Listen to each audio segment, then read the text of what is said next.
So ayun mga kapaps, meron tayo dito isa sa mga barya na ating hinahanap ngayon mga kapaps ay 10 peso po na barya.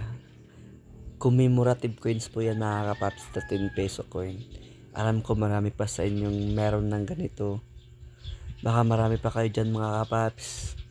Ibenta nyo na po sa akin yan. Bibilhin ko po yan 1,000 hanggang 2,000 po kada peraso niyan mga kapaps. Nakadepende po yan sa kondisyon ng barya mga kapaps. So ayun po, ang gagawin nyo lang po ay comment nyo lang dito sa comment section.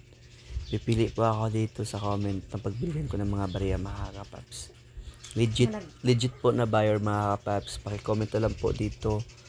Baka meron pa kayo nito, marami pa kayo nito. Ibenta nyo na po sa akin yan. Bibilhin ko po yan mga kapaps. Legit po. Baka meron pa kayong 2008, 2009 po na 10 peso yan mga kapaps. Ayan po, sobrang mahal po ng bili ko yan.